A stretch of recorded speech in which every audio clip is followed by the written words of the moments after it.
What's up, bro fisters? I am Evasive, and this video is for the guys. Or the bros. Or the dudes. Or the...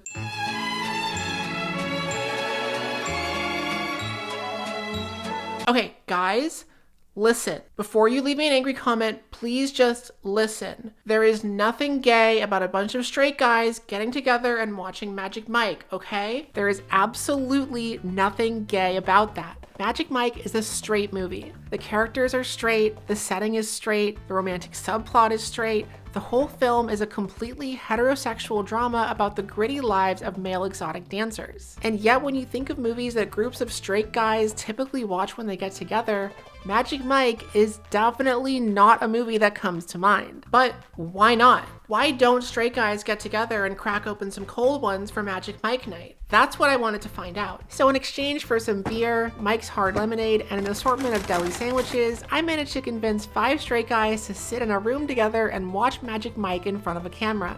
Was it funny? Was it awkward? Was this a bad idea for a video? How much of this movie can I show without getting demonetized? All of these questions and more could possibly be answered, but first, let me explain how this all-you-can-eat buffet of peak masculinity came to be. Go, Mike! Go, Mike! Channing Tatum. He's a model. He's a dancer. He's a movie star. He's Jeff. My name is Jeff. I'm about to make a name for myself here. But back in 1998, our washboard ab boy Channing was just an 18-year-old college dropout in Tampa, Florida, doing odd jobs to make ends meet. After getting fired from a Dillard's perfume counter for dancing too much at work, Channing Tatum took the stage name Chan Crawford and signed on to be a dancer at a local strip club called Male Encounters. And of course, just like a frat house, the older performers at the club took it upon themselves to haze the new guy. Like, they convinced me to go out and do a clown routine one night. And I think I just got picked on when I was like, because I was like the kid and the youngest, dumbest one in there, like, which is hard to do. Do you put on a bozo wig and nose and the whole thing? Yeah, the whole thing. I mean, I had. How is that sexy? No, exactly. Right. I was like, guys, this is gonna terrify them. You gotta understand, like, this is not gonna work. And I'm come out with balloons and big old red feet and everything. How is that good? How are you getting I think sexy? I came out to 99 Red Balloons, look at the song or something, and you could just, even though the song was playing, you could tell that everyone wanted to run out of the place. Yeah. And then I think I just took my shit off, and then like no one clapped, and then I was like, okay, well. Wow. After 8 months at Male Encounters, Tatum decided the stripper life really wasn't for him and quit. Shortly after that, he moved to Miami, where he was discovered by a modeling agency and found work walking the runway for Giorgio Armani and driving recklessly in a Mountain Dew commercial. His profile slowly grew in the early 2000s until he was noticed by Amanda Bynes and invited to star alongside her in She's the Man, which would be the first of many major Hollywood roles for him. Throughout his rise to fame, though, Tatum never once spoke about his stripper days. That all changed in December 2009, however, when a Florida stripper named London Steele sold a video of 18-year-old Tatum to the tabloid magazine Us Weekly. Instead of being embarrassed about the video, though, Tatum embraced it and admitted he had wanted to talk about his 8 months as a Florida stripper for years, but his publicist wouldn't let him. With his secret finally out, Tatum immediately started making plans to turn his stripper stories into a movie with the help of director Nicholas Winding Refn. At the time, though, Refn was busy making a little movie called Drive, so he ended up dropping out of the project only a few months into planning. With Refn out, Tatum took the concept to his next pick, Steven Soderbergh, who he had just met working on the movie Haywire. By the time he was approached, Soderbergh had already heard about the idea and loved it so much he offered to make the movie on a low budget using some of his own money. With the ball now rolling, Tatum enlisted his friend Reed Carolyn to help him write the movie, and together they wrote the Magic Mike script in just 1 month. With a hot new screenplay in hand, Soderbergh called up A-lister Matthew McConaughey to ask if he'd be interested in a part, which he accepted in less than 10 minutes. From there, they filled out the cast with Matt Bomer from White Collar, Joe Manganiello from True Blood, Adam Rodriguez from CSI Miami, and Olivia Munn from Attack of the Show. Along with the TV stars, they also cast former WWE champion Kevin Nash, comedian Gabriel Iglesias, and fresh new actors Riley Keough, Cody Horn, and Alex Pettyfer. With the team assembled, the boys all got waxed and tanned and started filming in September 2011. Even with the stacked cast though, they still didn't have a company to distribute the movie because the concept was so scandalous. To try and get a company on board before filming ended, Soderbergh invited film executives to come and watch them shoot some dance scenes. One of those executives was Sue Kroll, head of marketing at Warner Brothers, who came to observe a Channing Tatum strip scene a couple weeks into filming. As she later recounted, they had packed a warehouse full of women, and suddenly the lights went down and I was sitting right in the middle of the scene. I was filled with a complete sense of dread, and Channing is up on stage and he looks down the long runway and points at me, and I thought, oh my god, he jumped off the stage and gave me a lap dance. I was wildly embarrassed, but it was not quite the experience that I had imagined it might be. It felt safe, friendly, not even remotely salacious. I found it all quite irresistible. When I went back to the studio, I recommended that we pick the movie up. The deal was done the next day. Welcome to the Crazy Club, kid. After filming wrapped, Warner Brothers set the film's release date for June 29th, 2012. Sue Kroll was in charge of marketing now, and she believed that in order for the movie to be successful, it had to be marketed mostly to straight women. At the time, the cast and crew didn't understand why she would do this, because they designed the film to be a gritty erotic drama like Boogie Nights. The strip scenes were important, but they weren't meant to be the main draw at all. In the film's 110-minute runtime, there is only about 15 minutes of stripping and partial nudity. But you wouldn't know that looking at the commercials though, which all blasted Rihanna and Maroon 5 and mostly showed fast-cut shots of sexy, half-naked men.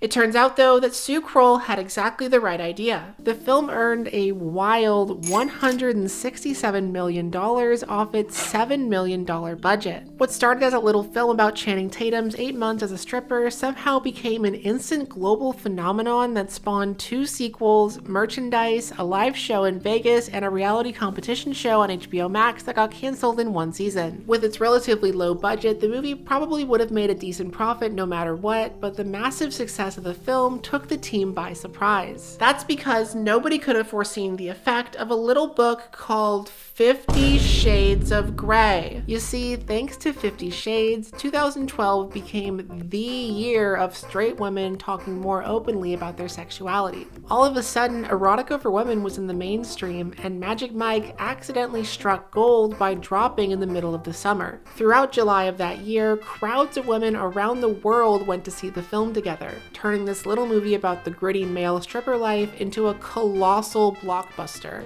So really, I have to thank E.L. James, because if it wasn't for her and her nasty little book, we never would have gotten Magic Mike 2 and that delicious scene where a half-shirtless Donald Glover descends an ornate staircase and sings a personalized song for a heartbroken woman who... But that's for a later that's for a later video. I'm just gonna save that. Anyway, that's the story of how Magic Mike got made. And now it's time to see a random group of straight men watch it together. But first, this video is sponsored by HelloFresh. HelloFresh is America's #1 meal kit, and for good reason. With millions of subscribers in the US and Europe, HelloFresh has been delivering delicious meals to master and amateur chefs alike since 2012, including me. Hi.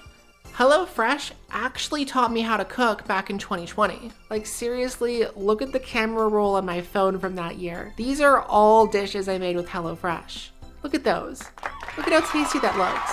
Tell me you aren't hungry right now. Every week, HelloFresh gives you a huge selection of recipes to choose from. You can pick the ones you like or let HelloFresh decide for you, and then they deliver the ingredients straight to your door. All of the recipes come pre-portioned with simple to follow instructions that make it easy for you to assemble nutritious meals without the hassle of measuring ingredients or going to the grocery store. I really love HelloFresh because it takes the guesswork out of cooking and teaches me how to make amazing dishes I would never even think to make on my own. Plus, most of their packaging is recyclable and their deliveries are all carbon neutral, which is super cool. So whether you're new to cooking or already a master in the kitchen, you can learn a lot from HelloFresh. So don't wait. Click the link below or go to HelloFresh.com and use my code EvasiveFeb10 to get 10 free meals plus free breakfast for life. 1 breakfast item per box while subscription is active if you're in the US. The link and code are valid in all countries and the respective local discount will apply. Thank you so much to HelloFresh for sponsoring. Now let's get into the video. My name is Mike, come on, let's roll karaoke. Let's fucking get it on right now. Let's go. All right. Let's go. Let's do it. Come on, Matthew McConaughey. Let's see you, dude. So, Magic Mike opens with America's favorite Texan explaining the rules of the strip club to a crowd of screaming extras. Can you toss it?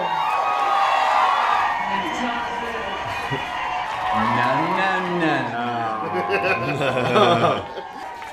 Can you toss it? No. He keeps, come on. Dude, show them something they can touch. Live a little. One on, one off. Yeah. Now we meet our magical man of the hour, Michael Lane. Michael is a 30-year-old construction worker in Tampa, Florida, who loves designing furniture and has dreams of owning his own furniture company. As Mike gets ready for work, we also meet his friend with benefits, Joanna. She actually isn't important to the plot at all, so you really don't need to pay her any attention here. I know these guys didn't. Yeah. I'm doing it. With the San Francisco bottle. Dude, that's funny as well. You want one, James? Mike's custom furniture concepts. Oh. No, The market hasn't really hit the sweet No, spot. but this is breaking. Oh no. The bottle opener is, oh shit, it's Competitive like loans about I'm to looking break for, off. and then Not the San Francisco bottle. We broke your stuff already. You're too Alright, I'm gonna strong. get out Is it of also here. like You guys fun do to it. Oh, thank you. Pretty sure you could just twist it off too. Oh yeah, it's a twist off. Hold on. Oh, so you broke it for no reason. Yeah. So I'm gonna see you again. Yeah, probably. I don't know. I'll just, I'll call you. This movie's about Mike's hard wiener.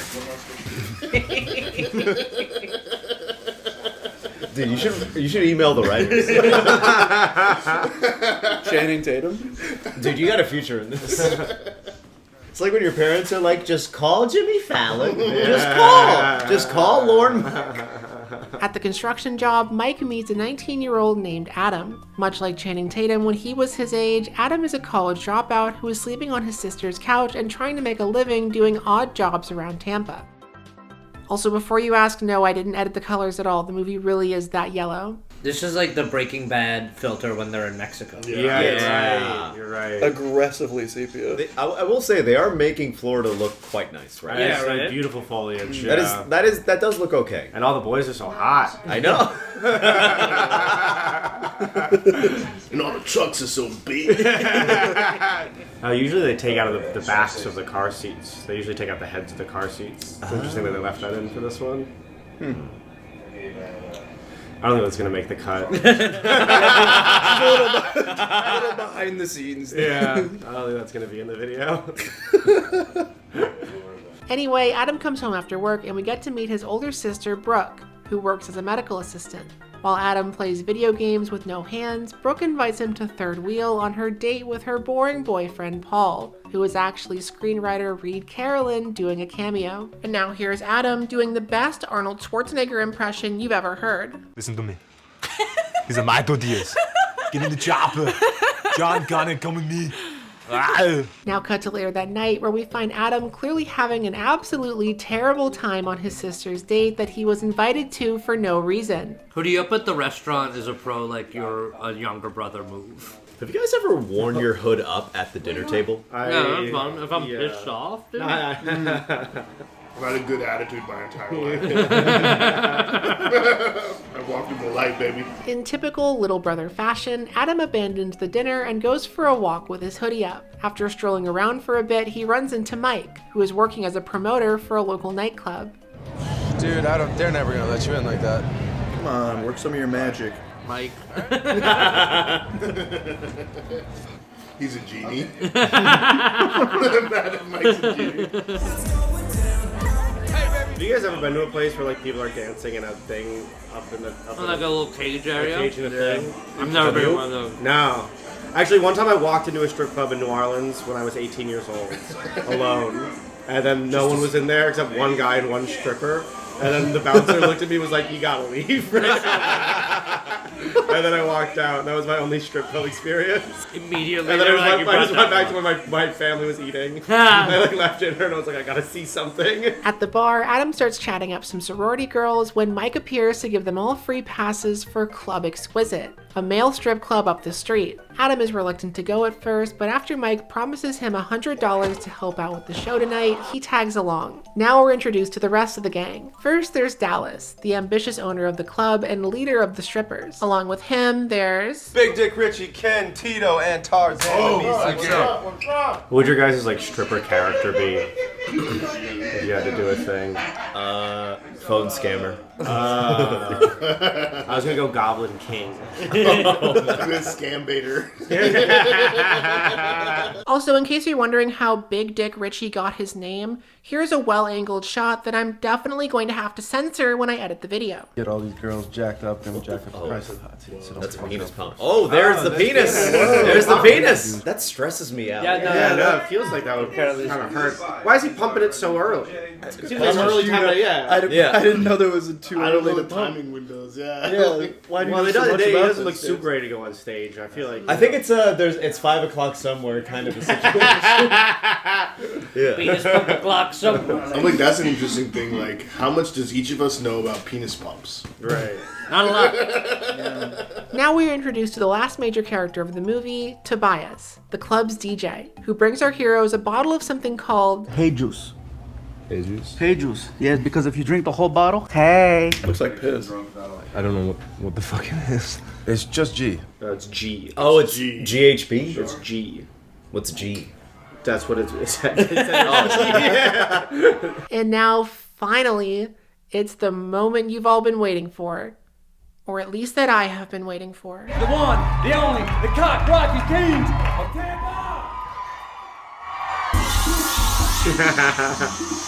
You're like just gonna do an awesome clown show.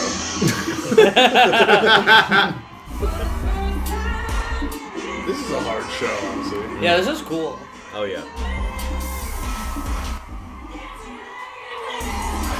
Hallelujah, it's raining. They cheered for the umbrella. They love that. It's a theatrical. It's a really bring the umbrellas back. Those women are all prop comedy fans. So we were told that Channing Tatum like got this movie idea because someone leaked a video of him being a stripper. Yeah. And then he was like, you know what, I'll just like make a movie. I'm thinking that was 100% like planted by the studio. Oh. There's no way he leaked a video. They put it out there to create buzz for the movie. Yo, the guy with long hair is legit terrifying. That's scary. Yeah, it's really scary. Yeah. So He's like a modern warrior. Gabriel Iglesias has the best job. That'd be cool if they Oh were- God. Why is that butt so jiggly? Yeah, that was crazy. He relaxed. It's from all the G. Nice and loose. I'll show you. G just makes you loosen up. You can do it. You can do it. You can do it. Oh, this is just awesome. Yeah, right? This is where Gerwig got the idea. Yeah, this is like rowdy. Like, Yeah. Yeah, they're not throwing a ton of cash at him. Speak on the Yeah, I'm kind of fucked up if you think about it. It's actually a really big commentary on the way Yeah, right? Oh. Oh, that's why he was penis pumping. Because they needed to make this scene happen and we're shooting it in Hollywood, they made a phone call to an adult film company that was up the street. And they got a hold of their props department. And they said, basically, you know, what we need is about 45 impressive male rubber parts. It took maybe 30 minutes for some guy to show up with a big trunk. And the guy opens up the trunk and he dumps out all of these big freaking, you know, it made a mountain. All of a sudden, the 12-year-old came out of all of us because we all grabbed one and started playing Star Wars. Just... After the first stripping montage is over, Dallas summons Tarzan out with a rope swing and a bongo drum, but he doesn't appear. So he runs backstage to hunt him down. Oh no. Too much G. shit. Who's on stage right now? Some guy's empty. They're like, 1 second. Gabriel Grace is doing like he's doing crowd work. Yeah, he's doing crowd work. Yeah. Oh, this is. He's like. With Tarzan too faded off of G to perform, Mike and Dallas decide they have no choice but to, of course, force the 19-year-old they just met to go out on stage and strip for the very first time. You still owe me. Come on.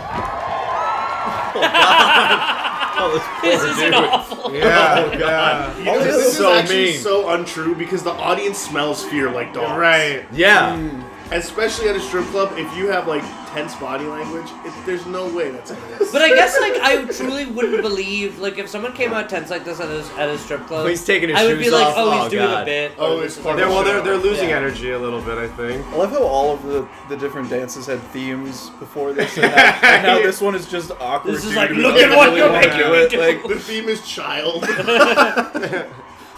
Alright. he's literally just like, he's actually a "Who, me?" natural. Like, He's got the sauce. The knowing nod. Yeah. Take the ass out. Oh, God. Oh, you can kiss? I guess, yeah. yeah, he didn't say you can't touch the lips. Ah, you're right. He's stealing their money. He's an ass burglar.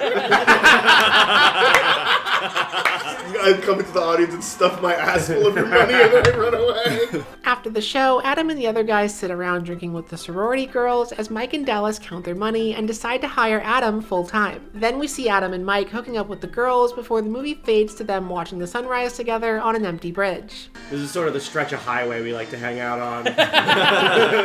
You know a spot? I know a spot. Yeah. Oh. Oh, he's a free spirit. Cool. Well, that water is disgusting. The water of Tampa Bay, Florida. Like next to a highway. Oh, shoes The on. shoes, yeah. I was like, Oh, God. That's your favorite hoodie. It's his only hoodie. Yeah, I know. They get eaten by a gator. It becomes about plastic surgery. And then when the girls would jump in too, or they were like, No, they're like, nah, They that's took the car. They're like, nah, you're crazy for that. No. Once they're all nice and wet, Adam brings Mike back to Brooke's apartment so they can start their romantic subplot. The two can't stay for long though because Dallas needs them both to show up for stripper practice. Eyes on you. You are their vision. So what do? You don't just fucking throw your clothes off, do you? You fucking make it count, baby. You walk out. You own it.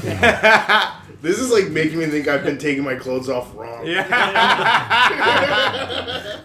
I love the idea of strippers watching this and like, no, that's not what we do.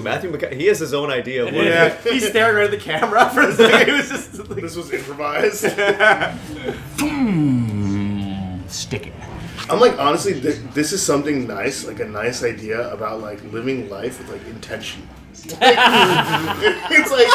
It's like yes, actually, the way you take your clothes off is quite important. Yeah. Marie Kondo has got a smart joy. Right. I gotta get you an American flag, Star Spangled Banner for 4th of July summertime. Dude, this has no back. That's so funny, bro. This underwear has no back. You're in a sex store. This guy's never heard of a thong. Dude, this penis is made out of rubber.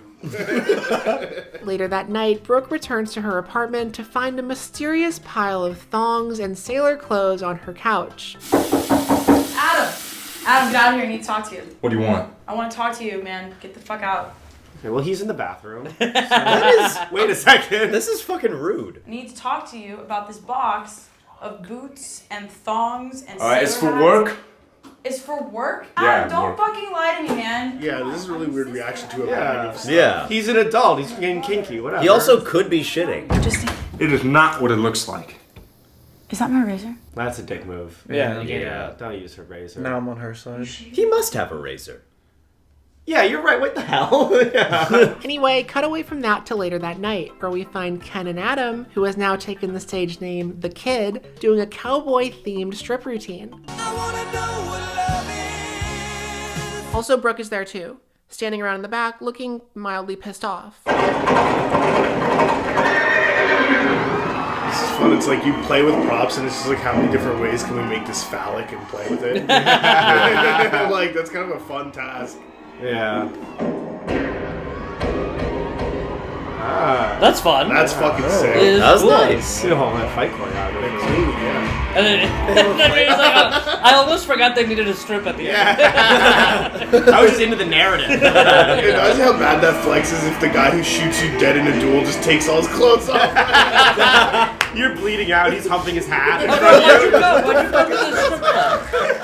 Once the Red Dead Redemption tribute is over, it's time for Magic Mike to take the stage with a very sexy solo act set to Pony by Genuine. That song is extremely copyrighted though, so instead I'm just going to swap it with another Pony-related song. Mr. Magic Mike. My little pony, my little pony. I used to wonder what friendship could be. I thought he was going to be a magician. After another hard night's work, Mike puts on his finest suit and goes to the bank to try and get a small business loan to start his furniture company. Both suited up. Second half, he's a spy. Secret Mike. Hey, we're Breaking Bad. Okay. She was probably the one to be like, throw the sepia filter on. Yeah. Let me offer you a tip. Good, but not yellow enough. Now the movie flashes forward a few weeks to the 4th of July, and like all good American men do on the 4th of July, Mike shows up at his love interest's door dressed like Marilyn Monroe. If you aren't American, this is what all American men do on Independence Day. Just trust me, okay? I thought that was Fred Armisen. The hilarious cameo. He's never seen in the movie again. He's just in this one scene. Come on, let's go. Save our party. 4th of July, nuts on your head, wake up call, let's go. Nuts on your head, wake up call. He sounded for a moment like Gambit right there. Nuts on your head, right? After Mike's private drag show, the strippers get some friends together and hop on their officially branded stripper boat to drink beer on a tiny empty island. While they're there, Dallas talks about the stock market, Mike and Brooke have a bonding moment, and Joanna suggests a threesome. Yawn! Who cares? It's time for the 4th of July show.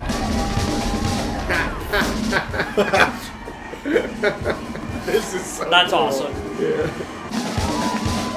I do know and I've been talking. Big Dick Rich, you got a cock to go. Big Dick Rich, you got a cock to go. Pound off. Pound off. 1, 2, 3, 4. 1, 2, 3, 4. Their tank top budget's insane. Yeah, right. This place is going through tank tops like crazy.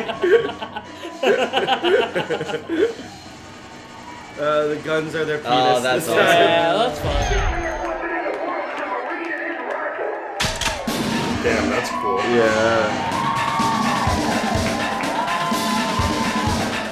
I've never been to a strip club for either men or women, but are the ones with the women, are they doing themes to this extent all the time? I feel like... Well, this is like a show. This is a show. Yeah, they're like doing a show. Women need a story, you know?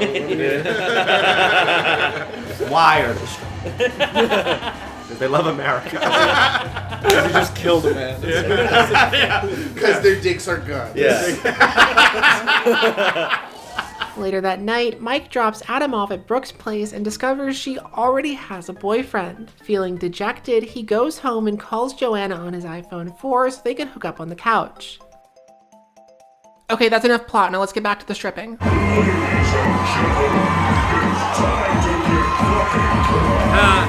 really cool though. Like the concepts are like sick. Yeah, oh my god. Whoa. In this one, she's like injured. In that world. Yeah. This is the only healthcare she can afford. Yeah, see the. Oh, he's doing wrestling stuff. That's cool. Kind of makes you want to be a stripper. The stripper's mom story is that he was lost at sea for 40 days and 40 nights. He comes out like starving, like he's. and they're still like. Sometime later, the strippers go to Dallas's house for a hurricane party, which is a real thing that people do in Florida. While the storm rages outside, Dallas stands up and makes a big announcement. The strip club will be moving to Miami in September. We will be the cock-rocking kings of 4,000 square feet of Miami beachfront real estate, motherfucker! As they all celebrate with a round of drinks, Tobias offers to cut Adam in on a drug deal he's running. This will be important to the plot later, but don't worry about that now. Here's a girl with pink hair nursing a pig named Herman. This is Herman. Hi, Herman. Who's the girl who's like pink hair, Ramona? We don't know. We're learning about her now. All right, cool. She's got a pig. Is that Riley I Cuff? yelled at you. Yeah. That is Riley Cuff? Damn, I'm good at actors. Who's Riley Cuff? What else? I think she's Elvis's granddaughter. I could be wrong. For real? Wow. And she has a pig at the party. What is that symbol? Now flash forward again to August, where we see Mike, Adam, and Brooke hanging out at one of those places that has go-karts and mini golf and an arcade and reheated pizza on a little spinny thing. Sometimes they have rock climbing or maybe laser tag. You know the kind of place I'm talking about. Shout out Sports Time USA in Elmsford, New York. You want to get something to eat sometime? Why? Because what's his name that moved to Orlando? Paul. Paul? Yeah. Paul and I are figuring things out. Oh, Paul left. Oh. Okay, he's got it in. He's got it in. I'm honestly like, why did they even have Paul in this movie in the first place? You needed a barrier, otherwise she would have changed. Dude, if you don't have Paul, this whole movie falls apart. Yeah, he did this. Remember that? He was like the most useless character of all time. Yeah. I don't know. Adam. I ate a kappa. I see what's happening here. I ate a kappa. That's just inappropriate. Yeah, right. There's a go-kart ring. There's kids and stuff. Later that night, Mike and Adam dress up as police officers and take their big, thick flashlights to a sorority house for a private strip search. You don't have anything sharp on you that I can stick myself with, do you? No. Because I do.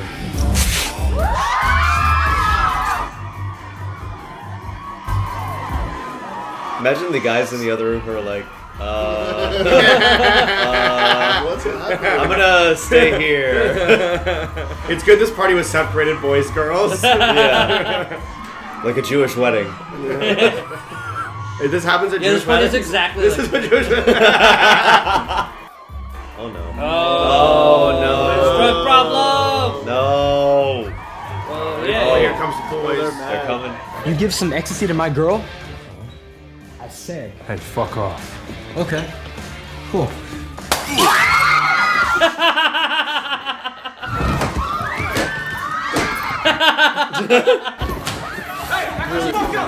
These are the batons.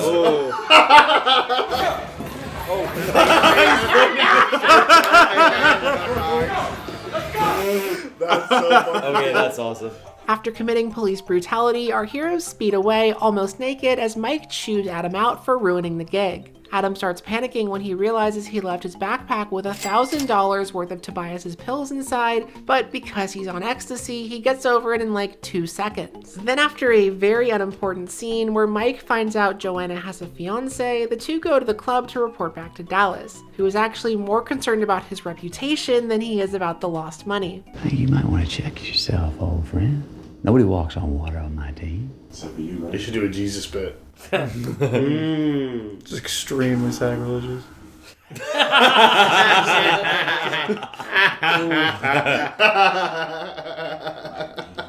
Thank you for saying that. Dallas tells Mike he needs to come up with new material if he wants a bigger cut of the company in Miami. So a few days later, Mike comes to work with a flat rim hat, a vest that's mostly pockets, and a new move that makes me motion sick just looking at it. How you doing? Wow. Oh, he's like hanging from something. Yeah. Okay. For a second, I was like, Yeah, damn, I that's was like, incredibly impressive. No, his arm can just do that. He's magic. Sorry. That's cool. He is. He's a phenomenal dancer. Yeah, he is not taking off his clothes though. He's doing like contemporary dance. Ivan's like, I just have to judge it actually for one moment and say that. He's doing experimental stripping. He's putting on. After Mike somehow finishes his dance without throwing up, he and Adam buy some drugs in black and white, and then there's a 3-minute long montage where they do the drugs in a club with the pink-haired girl from the hurricane scene. This entire movie, they've been doing drugs and having sex, and then they're like downfall is them doing drugs. This is when they really spiral with drugs. Well, now that the crazy lights are involved. So. You can tell it's too much because it's not yellow anymore. It's blue. It's blue and red. If you're ever blue and red lights with Elvis's granddaughter, you know you're spiraling out of control. Oh, that's the pig. Oh! Pigs are fed. Why do they call cops pigs? You don't like them. Mike is awoken the next morning to the sound of Brooke banging on his door because her brother isn't answering his phone. He lets her in and the two run upstairs to find Adam passed out on the floor in a puddle of his own vomit. Adam. Damn, Tampa got him. The streets of Tampa got him. He played the game. He played it well. You're a hot guy in Tampa, they're gonna eat you alive. Only met a time till you're high, your sister's pissed. They usually take the headrests out for scenes like this. While Adam makes out with his biceps in the back seat, the movie slow fades to Mike in cargo shorts brooding alone on the beach. If that's the big downfall, you had one bad night. Whatever. Take a shower, have some juice. Get back on that damn stage. Once his brooding session is over, Mike returns home only to find two guys tearing the place apart looking for the missing drugs. Mike fights back until Tobias pulls him off and reveals that Adam didn't lose $1,000 worth of drugs. He actually lost $10,000 worth. 10 grand. What? 10 grand. So he went to that sorority party with $10,000 of worth of ecstasy. drugs. Yeah, that's his own fucking fault. Right? This guy doesn't know what he's doing. He's a dumbass. You take a little bit. You put. Well, that's the thing about those sorority sisters. They had $10,000 and no ecstasy. So this is a perfect meeting of supply and demand. If that cock boyfriend didn't get involved, then we would have been fine. So Mike uses his furniture company savings to pay off the drug dealers, and then he goes to Brooke's place to confront Adam. When he gets there, though, he discovers that Brooke has kicked him out and she wants nothing to do with either of them anymore. I just can't be around your lifestyle. And Can't be around my... I'm not... Am I Magic... Am I Magic Mike right now talking to you? Yeah. Yes. So Mike tracks down Adam, who promises to pay him back, whatever. Hey, you know what we haven't seen yet? A Matthew McConaughey strip scene. Even though we gotta go, there's one thing you gotta know. Doing like a goodbye show. Thanks to the community. They're holding candles.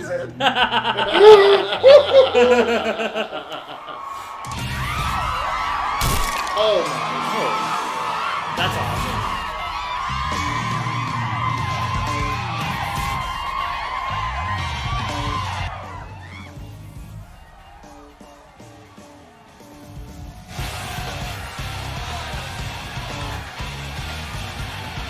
I feel like with male strip clubs, the girls are doing a lot of yelling woo. You know, they're wooing. I don't think when it's a girl stripper, guys, I don't think they woo as much. Yeah. They sort of watch them silently. You guys are like, yeah. Maybe sometimes. That's so crazy. Like a legion of men. I think it would be nice if we woo, we'd woo. You know, that was kind of fun. Do you think any of those women were like, I prefer your earlier rom-coms? They went wild, man. I mean, at one point, they ripped McConaughey's thong off, and he had to finish the dance like this. Everyone's freaking out. I'm like, yeah, you just did that.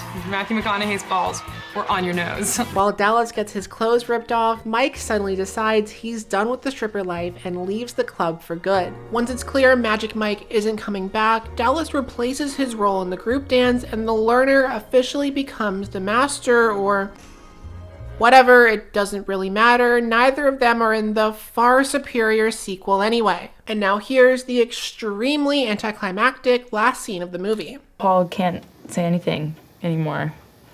I broke up with him. Damn.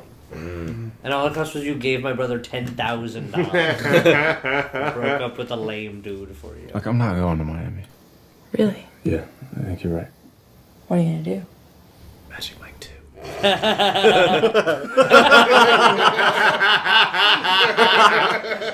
on the mics and you know that you're doing the deed. There's nothing gets your party jumping higher than a little karaoke. So that was Magic Mike, a completely heterosexual erotic drama that isn't gay in the slightest. But how do straight guys feel about it? I like really wanted to see the boy like get in trouble. Yeah, nothing really. nothing it just worked out for him. Yeah, he's completely fine, and he just got his like loan covered. Yeah. No consequence. Yeah, he gave. You think he's gonna pay Channing Tatum back? No way. I doubt it. No, I know that, but I wanted to ask. Now, maybe This movie's thesis is, hey, if you're a bad guy, it'll work out for you. Yeah, You're right. No star power. He better not be in the sequel because he's fucking dead. I wanted them to like resolve the conflict with stripping. Yeah, they strip their way out of it. I needed some on stage. Sort of, like, They strip for the drug dealers. Were like, yeah. The stripping was my favorite part of the movie. Okay, yeah. I wasn't like super thrilled with the scenes where they were just chatting. They baited with the penis in the beginning. Makes you think the movie's a lot more penis. I know, yeah. Oh, yeah. But it's just like we're gonna give you a really, really crazy close up of a penis getting pumped right at the top. Yeah, that's how you get them to not walk out of the theater. There's only one hog in that whole movie. And the pig. It was hog. Yes. It was two hogs in that movie. 2 hogs, 1 cup. I have a. Do you think that like guys in the closet saw this and like, well, this is making me feel stuff, so it's got to be gay? Yeah. The movie is gay. That was like a reviewer. Yeah, it's not like a. But it's like the movie owns that in your head, where it's like this is a movie about like ripped guys being fucking sick and ripped guys. Yeah, right. Like it's like the way that they sold the movie. Well, it's just like it's about hot guys. So if you're gay, you'd like to see a hot guys. I get it. Exactly. Yeah. But there is also hot girls. They shave their legs. Yeah, that's so true. I think if guys get together, like, oh, you want to see like Austin Powers or something, like, or dodgeball, something like that is, I think, more the vibe. Or just like football. Do guys even watch movies? Movies are for girls. Fellas, is it gay to watch movies?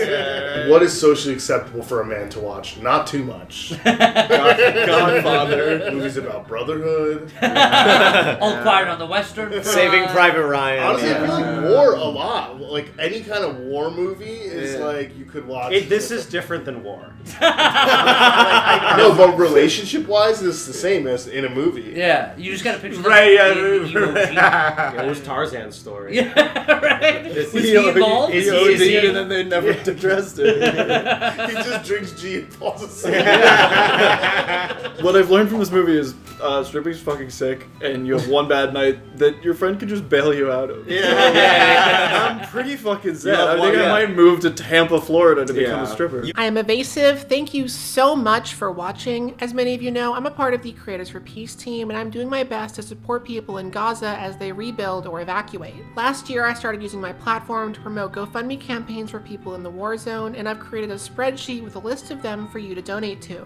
Donations from these will go to help people like Ahmed, a 21-year-old student trying to save up enough money to finish his degree in Egypt after his college was destroyed, or Lena, a mother of 2 trying to rebuild her home and care for her children. The link is in the description below. Please check it out and donate a little bit if you're able to. Also, please follow me on Instagram and Letterboxd, and if you want to see the full recording of The Straight Guys Watching Magic Mike, or if you just want to support the channel, please consider supporting me on Patreon. Link in the description below. And now to end this video, here's the Straight Guys doing a choreographed, full production strip routine set to the sexiest royalty-free music I could find. Take it away, boys.